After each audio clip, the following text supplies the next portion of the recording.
Transport aérien, soins de santé, incendie de Mont-Saint-Pierre et mandat politique en matière de pêche, voilà le sujet dont discutera la journaliste Ariane Aubert-Bonne avec le député Stéphane Sainte-Croix. Aujourd'hui, je me trouve en compagnie de Stéphane Sainte-Croix, député de Gaspé. Bonjour, bienvenue à l'émission. Bonjour. Alors aujourd'hui, on a 4 sujets à discuter ensemble. Je vais commencer par le transport aérien. On sait, c'était une promesse du gouvernement d'offrir à la population des billets à 500 $ pour pouvoir relier les régions avec le reste du Québec. Simplement, mise à jour dans ce dossier-là, est-ce que c'est en fonction? Comment ça fonctionne? Quels sont les échos que vous en avez jusqu'à présent? Bien oui, commençons par la question de la fonction. C'est en fonction, ça a été implanté dans la dernière année, donc 22. Vous dites que le contexte d'implantation n'a pas été nécessairement facile si on regarde la situation du transport aérien, nommément au niveau de la capacité là, en termes de ressources humaines dans les infrastructures, d'une part, de transport, mais aussi au niveau des transporteurs comme tels. Donc, il y a des résultats. Actuellement, on regarde comment les choses évoluent, essentiellement dans l'ensemble des régions.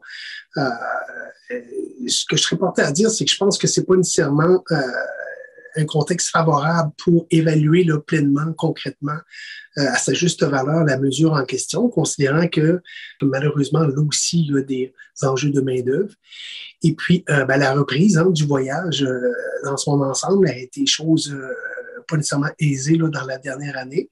Donc, on se penche, là, notre gouvernement se penche sur la question, on se penche aussi sur d'autres éléments de bonification au niveau de la dynamique de transport aérien, nommément en région.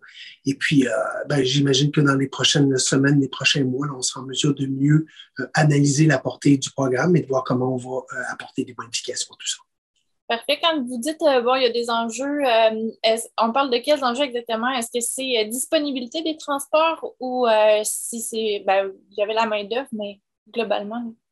C'est essentiellement les enjeux qu'on rencontre, tant au niveau des dessertes qu'au niveau des transporteurs. C'est une question de main-d'œuvre. Donc, il y a un enjeu de mettre en place, dans le fond, les moyens nécessaires pour faire en sorte d'arriver à donner des prestations de services complètes.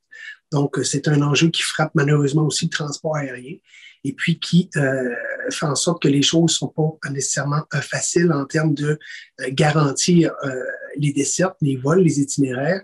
Et puis, bien évidemment, il y a des annulations qui sont dues à cette cause-là, qui font en sorte que ça porte un peu préjudice là, à l'ensemble de la démarche dans les dernières semaines, derniers mois.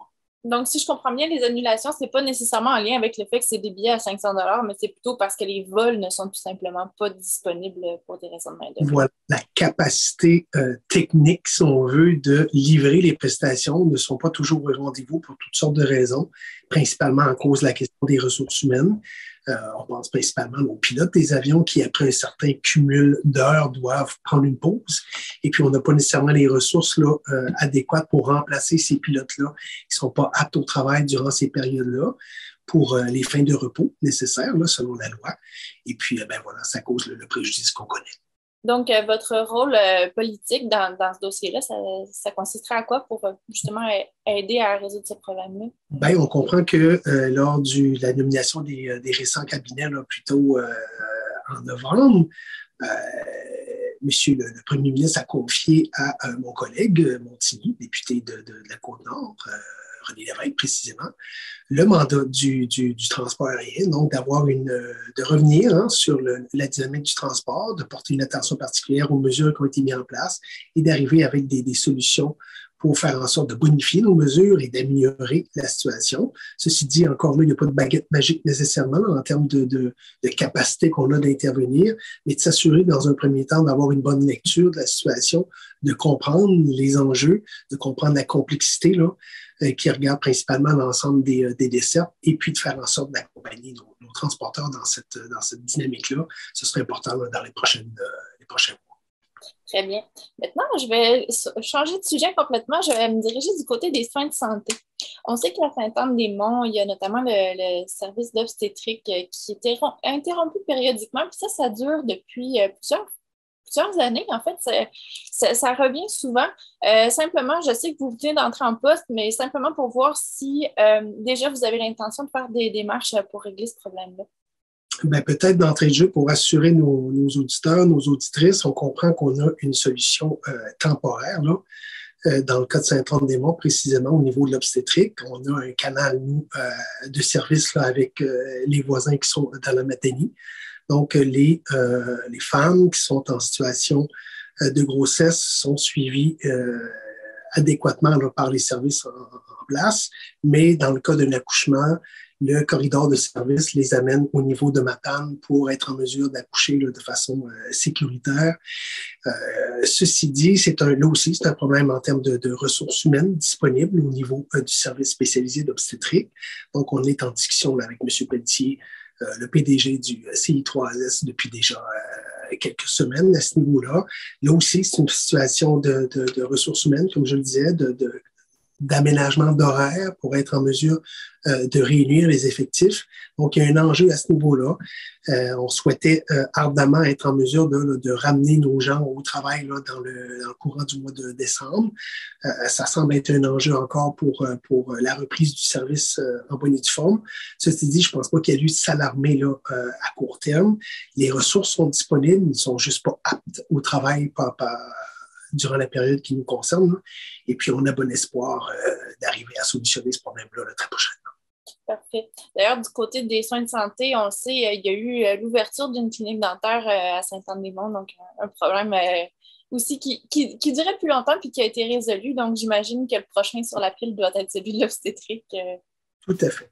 Mais comme je le disais d'entrée de jeu, les solutions sont connues. On a aussi, M. Pelletier a aussi procédé à la formation d'infirmières auxiliaires qui ont, si on veut, là, se sont donné des compétences en bonne et due forme là, pour être en mesure d'assister ces services-là.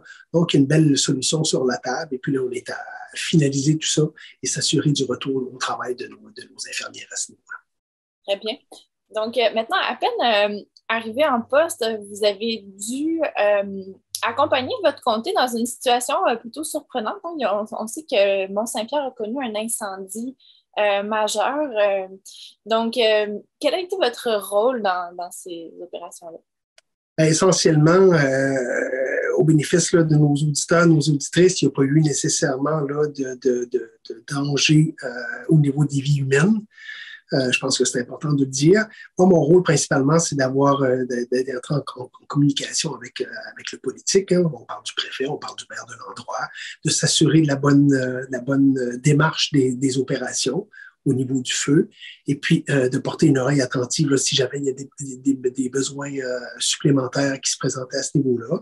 Les choses se sont bien terminées. Donc, on est très content à ce niveau-là. Il n'y a pas eu de dommages autres que principalement là, des pertes de boisés au niveau de l'incendie.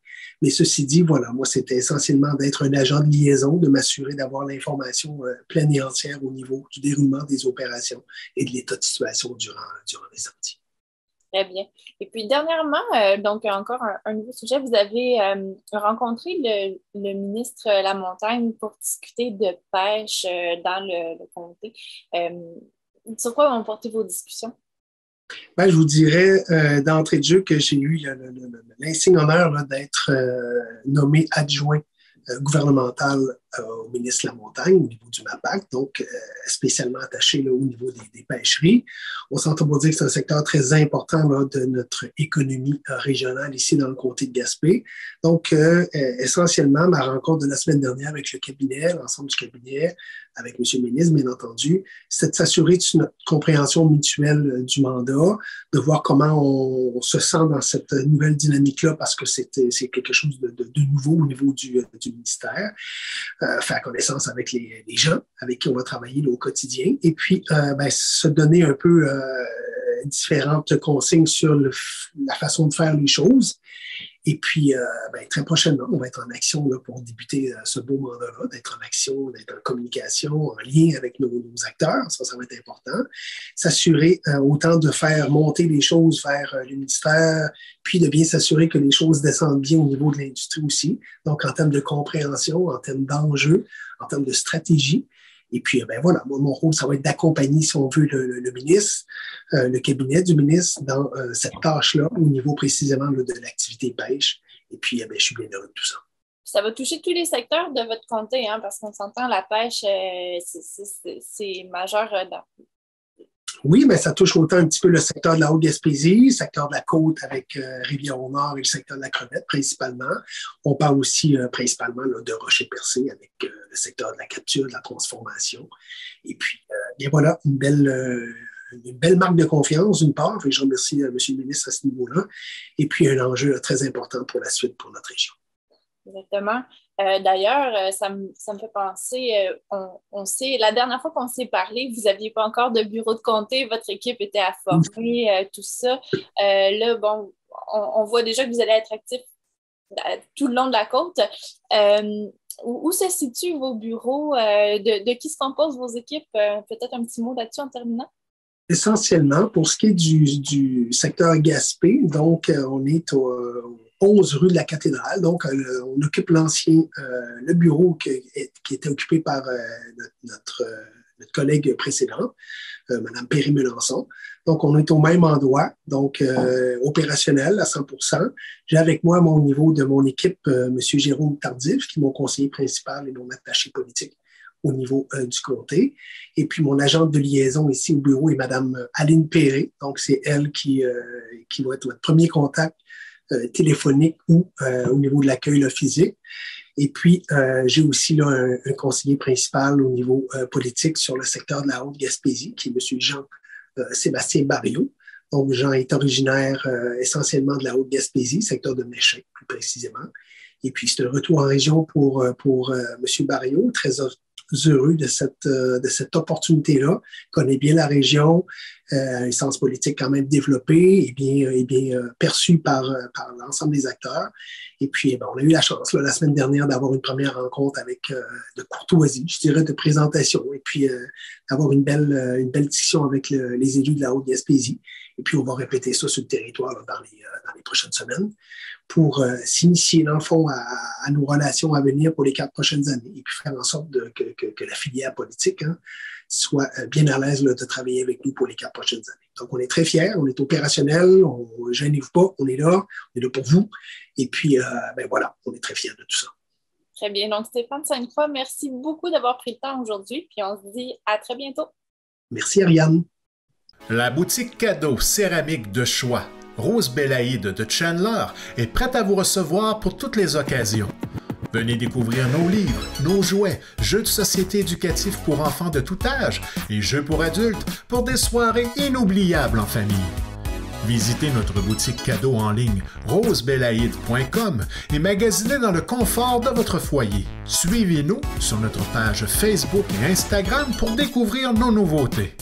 Nous avons un magasin des bijoux qui sortent de l'ordinaire, des accessoires pour la cuisine Ricardo et naturellement l'ensemble des éléments nécessaires à vos projets de toutes sortes. Venez nous rencontrer au 46 boulevard Pabot.